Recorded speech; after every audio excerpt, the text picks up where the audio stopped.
Olá, alegria muito grande receber vocês aqui para o lançamento do livro Um Anjo de Maria, um minuto de teosofia para cada hora do dia. E hoje eu tenho o prazer de estar com alguns amigos que vão me ajudar nessa apresentação. Lília Marques, da loja Florianópolis, a Laia Dúlios, que tem um canal precioso chamado Viveca no YouTube, os amigos Eduardo e Zânia, que são da loja Florianópolis também, e vocês que estão nos assistindo agora. Muito obrigado aí pela companhia. Bom, eu vou falar um pouco de como nasceu este livro, Um Anjo de Maria.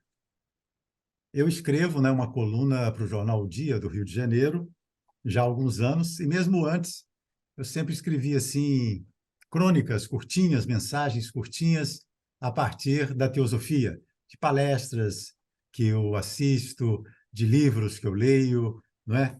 De traduções que a gente faz, enfim, esse universo teosófico, né, que vem de várias tradições, eu presto atenção, às vezes, uma frase, uma ideia, uma me inspiram, né? Às vezes algo que eu leio assim na rua, às vezes uma frase que eu escuto num consultório, uma situação com que eu me deparo, tudo isso é motivo para eu escrever uma crônica, não é? E o fato de eu ter essa coluna no Jornal do Rio de Janeiro me estimula também a fazer isso. Já tem alguns anos, então, que eu tenho essa prática, mas, como eu disse, antes também eu já escrevia. Esse foi o primeiro livrinho, Canções de Acordar. Um dos primeiros, né? Bem pequenininho.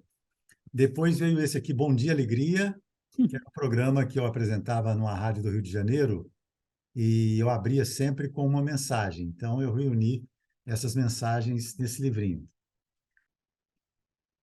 Depois esse aqui, Escrita Divina, A Comunicação da Alegria. Esse já quando eu vim aqui para Florianópolis, e eu dediquei esse livro também para Ponte Nova, minha cidade natal. E eu fiquei observando assim que o divino, não é? Vamos chamar de Deus, entre aspas, criador, entre aspas também, não é? Ele escreve em tudo na natureza com a sua linguagem. Então, um ser humano, por exemplo, toda a escrita divina está aqui, né? Na íris dos olhos, nas palmas das mãos, enfim, todos os pontos, né, estão aqui no nosso corpo. Então, aqueles que sabem enxergar é capaz de ver esses sinais, e esses sinais revelam, evidentemente, uma identidade muito mais profunda do que a externa. Esse aqui também, A Vida em Perspectiva, foi outra coletânea, saiu pela Editora do Conhecimento. O Catador de Histórias, Editora Teosófica. Alma em Fragmentos, foi do grupo Pioneiros, né? Da qual a Lília faz parte. Alegria no Ar, foi uma coletânea também de textos que eu li numa rádio. Esse aqui fez até um CD. Na época dos CDs também veio o livro e um CD, com algumas gravações dessas mensagens. Bom, e agora, Um Anjo de Maria. Como é que nasceu Um Anjo de Maria? Eu fui à praça aqui pertinho, né, na Praça Getúlio Vargas, aqui em Floripa, nós moramos perto, e eu dei um passeio, assim, como eu costumo fazer na praça, e vi uma senhora sentada com um filho ou um neto, e aquilo me chamou muita atenção. Mas aí eu vou mostrar a Verônica Sabino, vocês devem conhecer, cantora, compositora, amiga nossa. Ela gravou essa mensagem, Um Anjo de Maria. Eu vou passar para vocês então, depois eu falo um pouquinho mais. Um Anjo de Maria, com Verônica Sabino, cantora, compositora, nossa amiga, a quem eu muito agradeço pela cortesia. Vamos ouvir? Um Anjo de Maria. Caminho por uma praça a fim de recobrar as energias. Preciso de ar puro e de árvores. O sol se põe, mas as preocupações não. Então é bom caminhar para espairecer. Dou a primeira volta e vejo uma senhora sentada num dos bancos. Está acompanhada de alguém que pode ser seu filho ou neto. Seu semblante é cativante. Dou uma segunda volta e penso em falar alguma coisa com ela. Dou uma terceira volta e, ao passar novamente por ela, não resisto e exclamo: "A senhora é muito bonita!" Ao que ela responde sem pestanejar: "O senhor também. E somos bonitos porque fomos criados à imagem e semelhança de Deus, que é o mais bonito de todos." A resposta dela me surpreende e comove e me deixa feliz. Pergunto seu nome. Maria. Solícita, ela me estende a mão para o cumprimento. Sinto que é um prêmio ser tocado por aquela mão de uma pessoa de fé tão genuína. Explico que me deu vontade de falar com ela logo que a vi sentada, delicadamente imponente, sob aquela bela e frondosa figueira. Sim, árvore majestosa, só Deus poderia criá-la, o homem não seria capaz. Gostaria de ficar mais tempo ali com essa pessoa tão receptiva, sábia e hospitaleira. Mas me despeço agradecido. Deus te abençoe. Ela remata. Caminho um pouco e vejo na outra esquina uma amiga querida. Ela se apressa em minha direção e desabafa. Estou triste. Gostaria de saber quem realmente eu sou. Tomo-a pela mão e falo: acabei de conhecer alguém que pode responder a sua pergunta. Vem comigo. Então, gente, quando eu voltei aqui para casa, eu falei para a Josi desse encontro, né? Josi é minha esposa, para quem não conhece. Eu falei com ela sobre aquilo que aconteceu na praça. E ela falou assim, quando eu disse o nome dela, né, Maria, ela falou um anjo de Maria. E aquilo me tocou profundamente, né? Falei, nossa, vai ser o título da crônica e vai ser o título do livro. Acho que aí fez toda a diferença, porque uma aura nova se instalou, né, nessa compilação, e a Josi sugeriu que eu convidasse a Laia para escrever alguma coisa, um prefácio, né, já que ela é muito envolvida nesse estudo do gnosticismo, do cristianismo primitivo, no canal Viveca, que ela tem excelentes palestras, eu convidei. Felizmente, a Laia aceitou e fez um belíssimo prefácio. O Um Raul Branco, prazer. meu, meu amigo, né, de outros livros, né, ele escreveu uma apresentação, ele é sempre muito carinhoso comigo também, e então o livro está recheado com essas pedras preciosas, que são essas pessoas queridas, a Laia, Raul e os Anjos de Maria. Então agora eu pediria a Lília para eu pedi que ela escolhesse uma crônica, né, entre aquelas que pudessem tocá-la e ela comentasse ou lesse essa crônica aqui para a gente. Lília, muito obrigado também. Boa tarde. Realmente é difícil escolher uma crônica, assim, porque o livro realmente é muito cativante, assim, como diz o próprio autor na contracapa, né? Então, o livro tem mensagens curtas, simples, objetivas, baseadas no conhecimento da teosofia. Bem acessível à compreensão, mesmo daqueles que ainda não tiveram estudos mais aprofundados de assuntos tão desafiadores, de grande complexidade e de real importância. Então, o Fernando consegue assim abordar assuntos realmente de bastante profundidade, de uma maneira muito singela e muito agradável de ser lida, né? Então, eu escolhi um texto que nos fala sobre discussões, porque é muito prático e atual, né, para o momento que estamos vivendo. Então, eu vou ler esse pequeno texto para a gente ter uma ideia, né, dos textos que ele escreveu nesse livro tão agradável, tão gostoso de ler. Então, William Judge, um dos fundadores da Sociedade Teosófica, adquiriu uma ideia bem clara sobre o valor das discussões. Ele escreveu, então, num artigo. Estão escutando bem? Sim. Eu não gosto de discussões.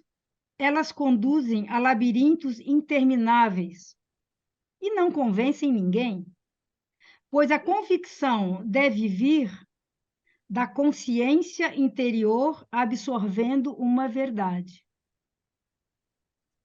Se você supera o adversário na discussão, não o convence de nenhum fato, exceto que você está mais bem posicionado do seu lado do assunto do que ele do lado dele, e o deixa sem intenção de adotar suas teorias, mas de estudar para fortalecer as ideias dele, a fim de que possa melhor combater as suas. Se você tiver uma verdade e se o solo em que deseja plantar sua semente estiver pronto, ele a receberá. Do contrário, é inútil discutir o assunto, criando assim vibrações de força antagônica prejudicial a você e aos outros. A controvérsia pertence principalmente ao plano intelectual e raramente é travada para a pura elevação espiritual da humanidade. Quando chegarmos a uma concepção mais elevada do amor fraternal, não haverá discussão, pois se um irmão não pode perceber uma verdade quando sua evidência é declarada, então ele não está pronto. As sementes nunca são batidas no solo intacto, mas semeadas em terreno arado. Vivemos numa época de discussões acirradas, cujos resultados parecem comprovar o que Judge escreveu acima, há mais de 100 anos. Que tenhamos a serenidade para ouvir a sabedoria dos sábios, tão raros nos tempos atuais. Eles sabem como e quando agir, e tentam nos ensinar isso há milênios. Ainda não aprendemos, mas podemos. Vamos!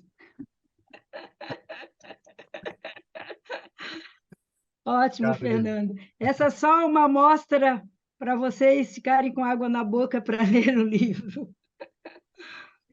Essa foi bonita também. A Lili escreveu, eu vou mostrar a capa de um livro do Judge.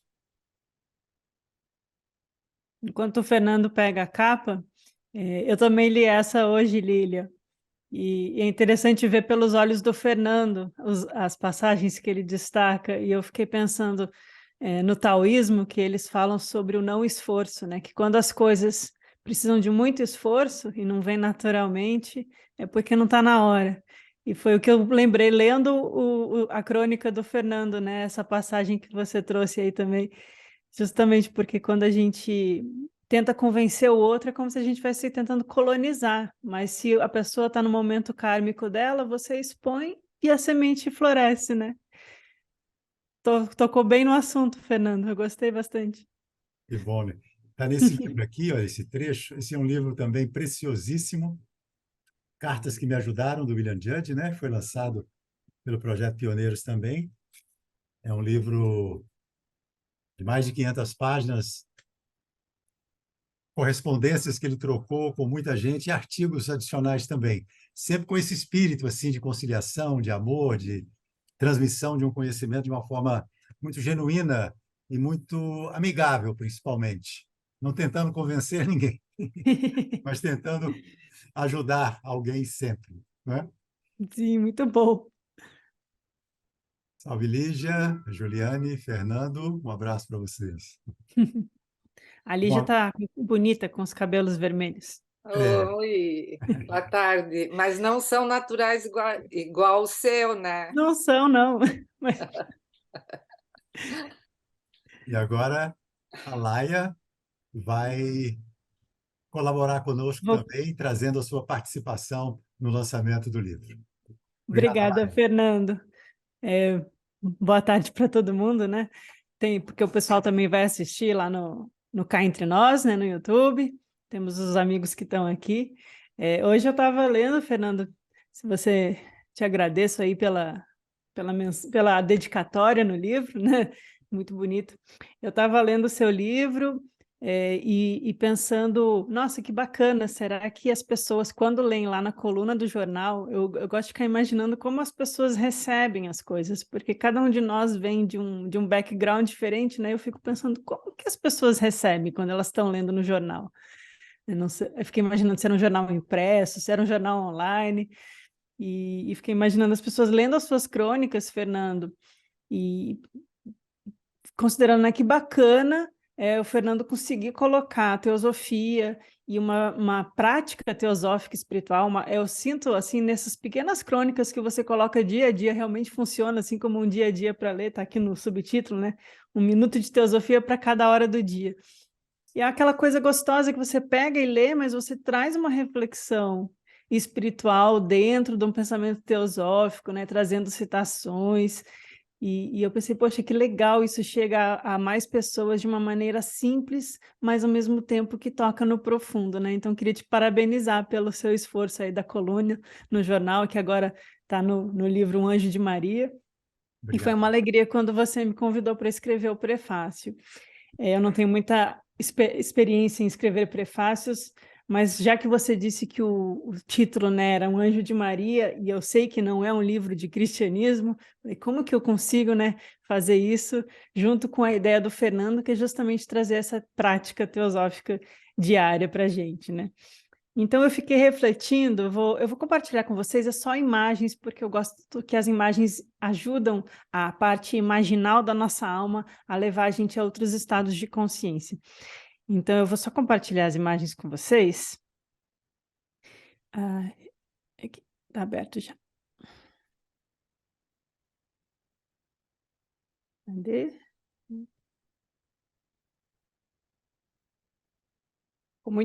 Tá muito claro ou está dando para enxergar? Está dando para enxergar, né?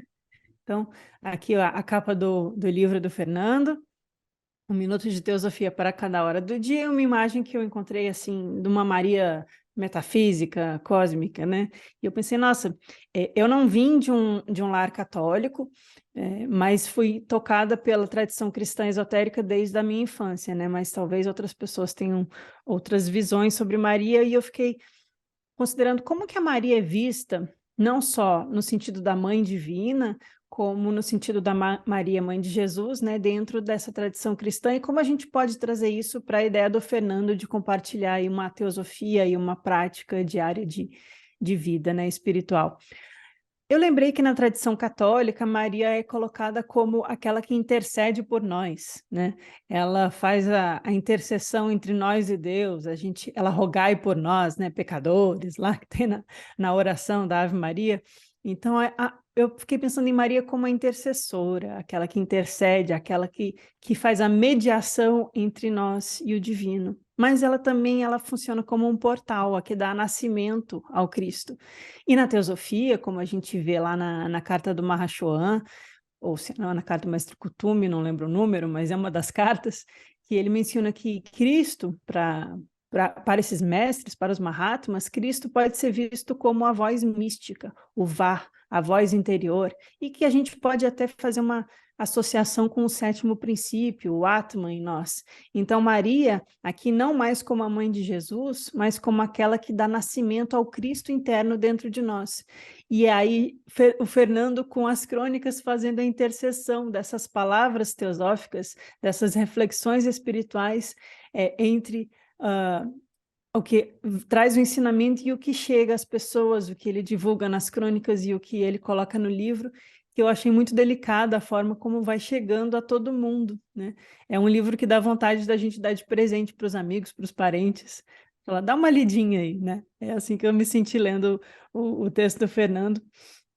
E a Maria, na tradição esotérica cristã, e quando eu falo de esoterismo cristão, né, eu não vou, é só um comentário breve, não vou ficar aqui enfim, a gente fala das questões dos mistérios de Jesus, né? Quando a gente vê lá o amigo Raul Branco, que também participa aqui da abertura do livro, o Raul, ele traduz o texto Pisce Sophia, que está editado pela Editora Teosófica, e lá a gente descobre outras visões sobre Maria também. Então, Maria como a mãe de Jesus, mas Jesus ele também vai ter outros ensinamentos que a gente encontra aqui no que a gente chama os evangelhos apócrifos, né, os gnósticos, a escola esotérica de Jesus, que tem outros textos, né, que foram descobertos no século XX. E nesses outros textos ele vai falar da mãe, e ele vai falar da mãe divina, e que intercede por nós também, mas de outras formas, né? Então, no Evangelho de Tomé, que ficou bem famoso, talvez vocês conheçam, Jesus vai falar, Maria me deu a vida. Não, Maria me gerou, me fez nascer, eu como Jesus. Mas aquela que me deu a vida, que me deu a verdadeira vida, não foi a Maria, foi a Mãe Divina. Então, na tradição gnóstica, que mantém essa tradição esotérica do cristianismo antigo, antes da formação de qualquer igreja, a presença do feminino na divindade era muito, muito presente, muito forte, né? Então, quando o Fernando coloca esse diálogo que ele teve com essa senhora que se chamava Maria, eu senti que é como se ela estivesse apontando para ele aquilo que ele realmente é, né? A sua origem divina, um filho de Deus, né? Nesse sentido. Então, quando a gente pensa na mãe divina, nessa tradição esotérica cristã, a gente pensa na mãe de todos os vivos, aquela que dá a vida verdadeira, que é mais do que a nossa mera existência no mundo, porque essa tradição esotérica de Jesus pressupõe, por exemplo, a reencarnação.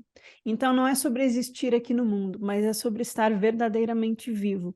Então, naquele diálogo do Fernando lá na praça, a Maria lembra ele sobre essa fraternidade divina, esse elo de todos nós como os filhos de uma mesma mãe, filhos de um mesmo pai.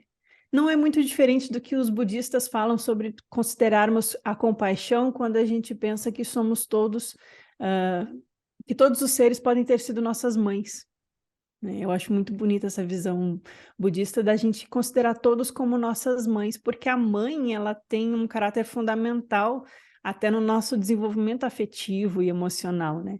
Então a tradição cristã acabou ficando muito ligada ao pai, né? Muito masculina, mas a tradição gnóstica cristã esotérica preserva tanto o pai quanto a mãe. E qual é o papel da mãe, se não é essa que dá o nascimento da luz e que também recolhe em seu seio materno com acolhimento, com calor, com nutrição espiritual, né? O leite tem aí um simbolismo também, aquela que nos dá nascimento a uma nova e verdadeira vida.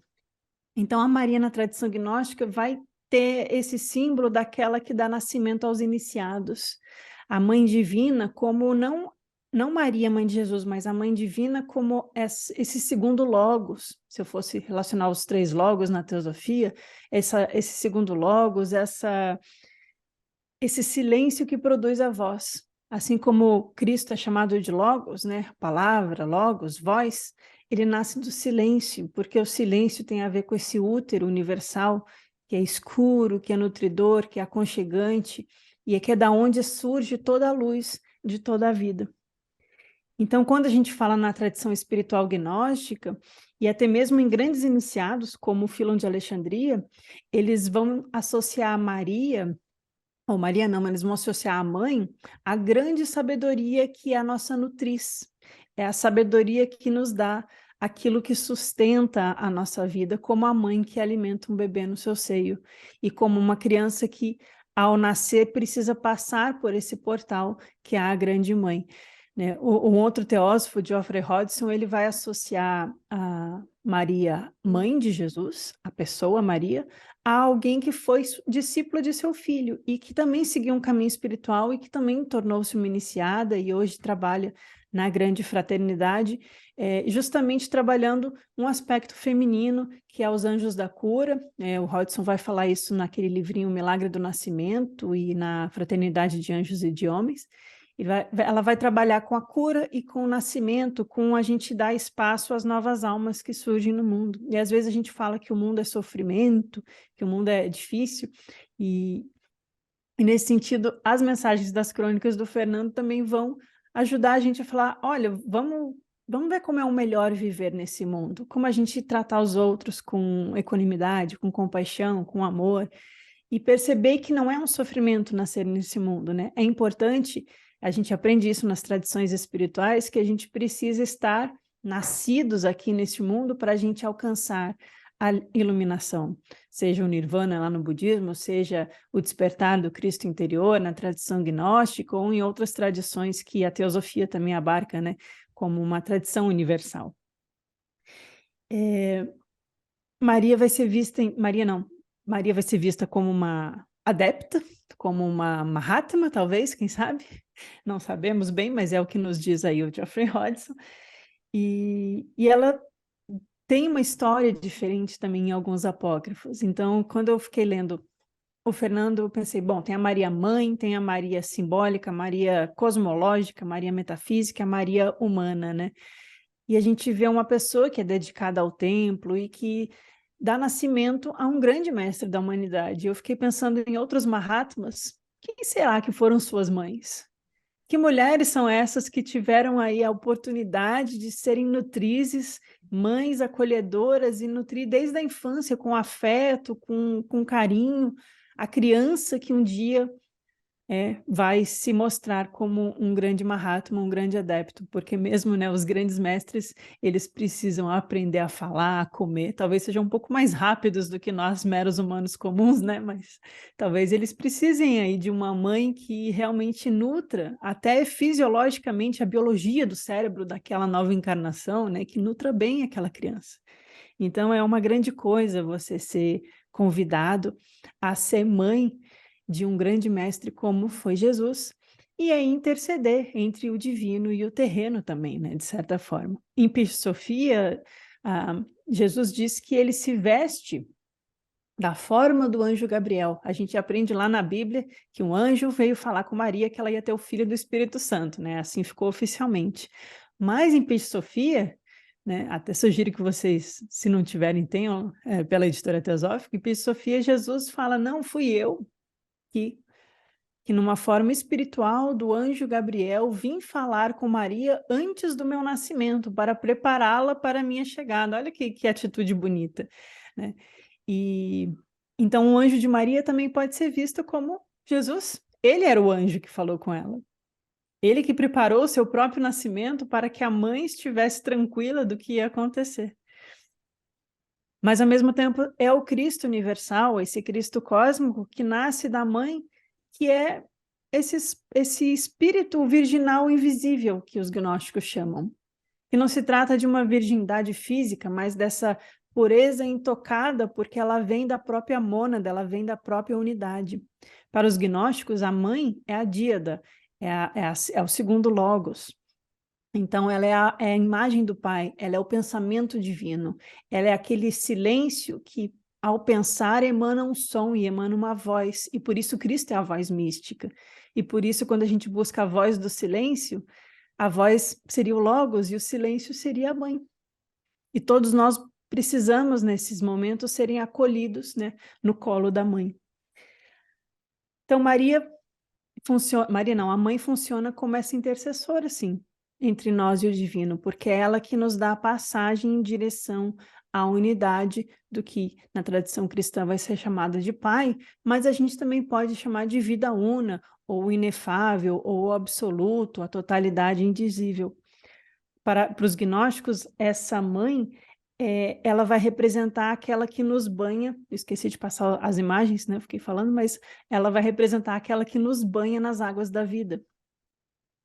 Então, quando Jesus diz que a verdadeira mãe é aquela que me deu a vida, e não a que me deu a existência terrena, né? Fazendo essa diferença que ele faz no Evangelho de Tomé, a mãe divina é a que está envolta nas águas luminosas da vida, porque ela é essa água da totalidade que mata a sede espiritual da alma e não apenas a sede do corpo, né? Como tem lá na própria Evangelho de Mateus, se eu não me engano, Jesus encontra uma samaritana e ele fala no poço, né, para tirar a água, e ele fala, a água que eu te darei de beber, essa sim vai matar a verdadeira sede.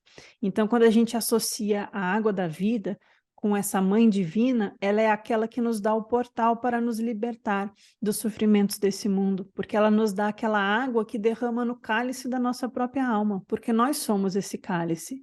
E quando a gente purifica as nossas ações através da virtude, do bom viver, como o Fernando bem enfatiza e direciona nas crônicas dele, essas reflexões sobre a vida e a virtude e o não egoísmo, né, como seria uma bela prática teosófica, essas águas preenchem o cálice da nossa vida.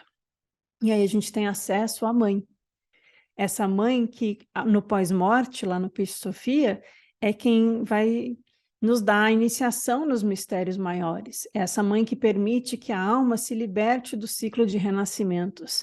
A mãe que é o portal que a gente precisa passar para ser uma criancinha, porque o reino dos céus é das criancinhas. Então, os iniciados, os que nascem de novo, eles precisam passar por essa grande mãe, que representa a verdadeira vida.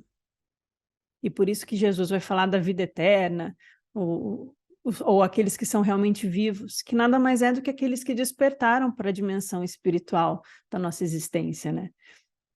Então, eu fico pensando como o anjo de Maria possa ser um anjo para nós na nossa vida e possa a gente encontrar reflexos desse ensinamento espiritual em cada pessoa com quem a gente tem um encontro, às vezes aleatório, né, Fernando?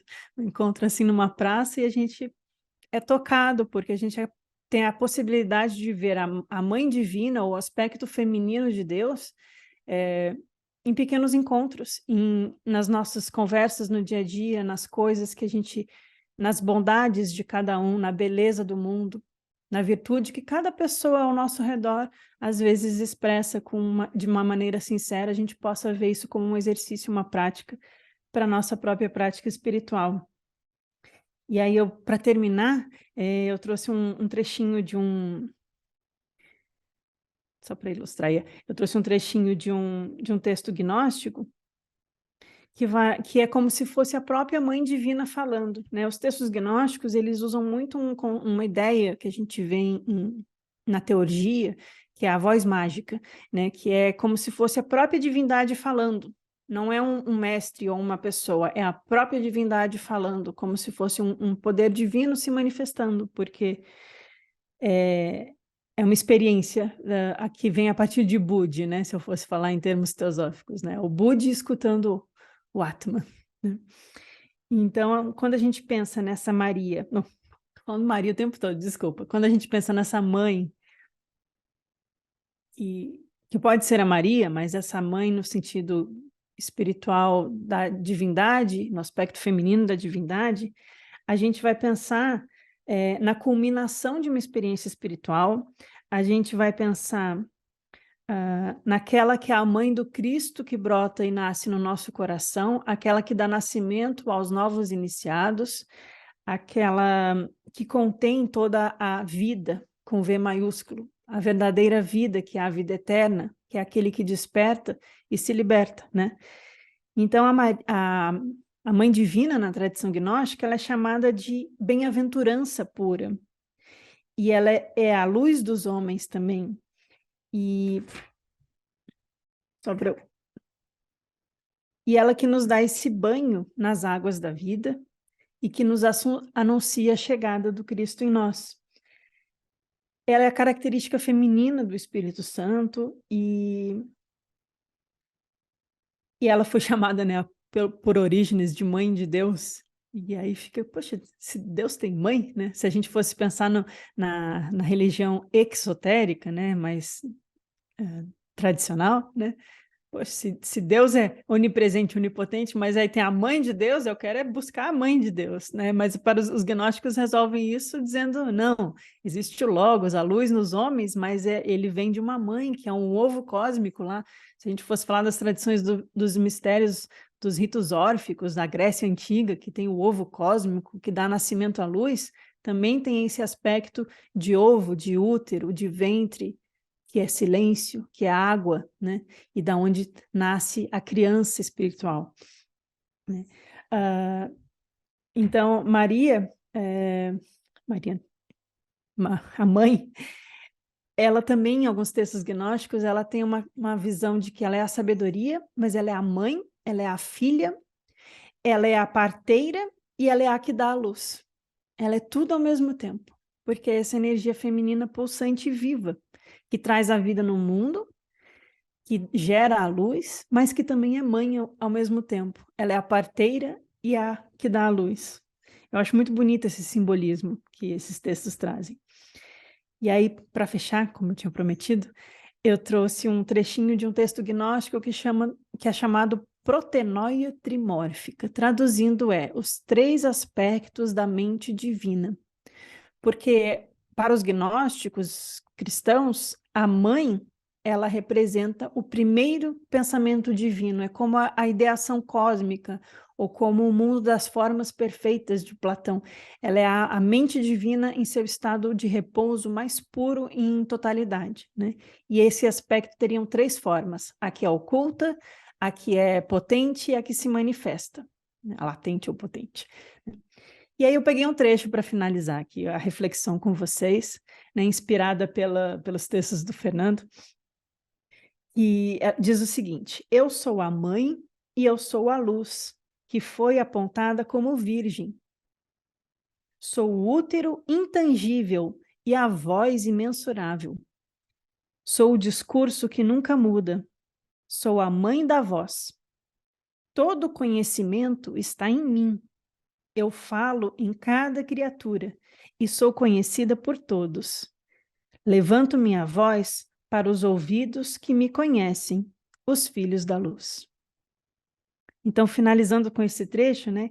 Eu falo em cada criatura e sou conhecida por todos. Levanto minha voz para os ouvidos dos que me conhecem. Eu fiquei pensando que cada dessas inspirações teosóficas, que cada uma dos trechos que o Fernando traz, possa servir também como essa voz da Mãe Divina que fala através dos textos e toca os ouvidos de cada um que é capaz de conhecê-la.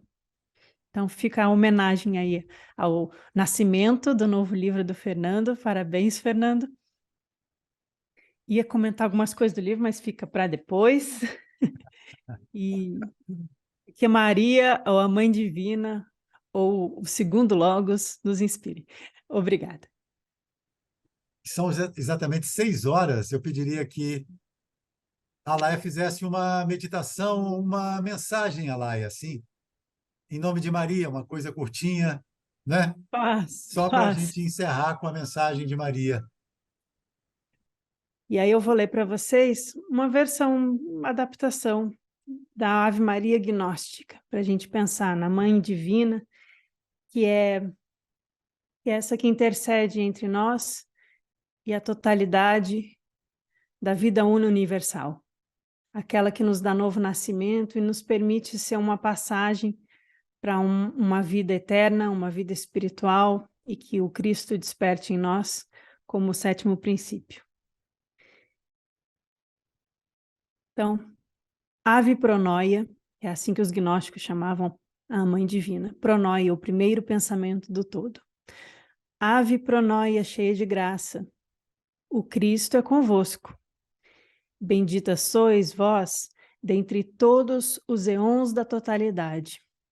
E bendito é o fruto do vosso ventre universal, o Cristo Logos, o Filho da Luz. Sagrada Barbelô, Mãe de todos os vivos, rogai a luz que em nós habita, para que nos desperte, agora e sempre. Amém.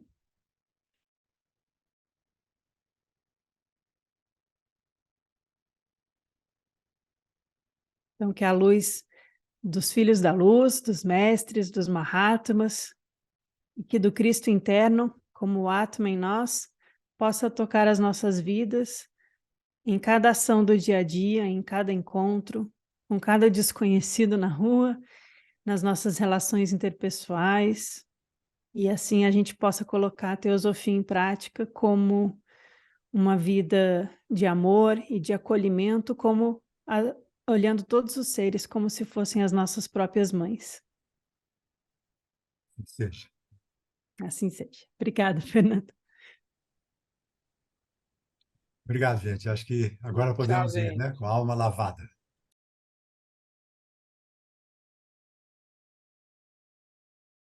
Porque na vida a gente quer se conhecer pra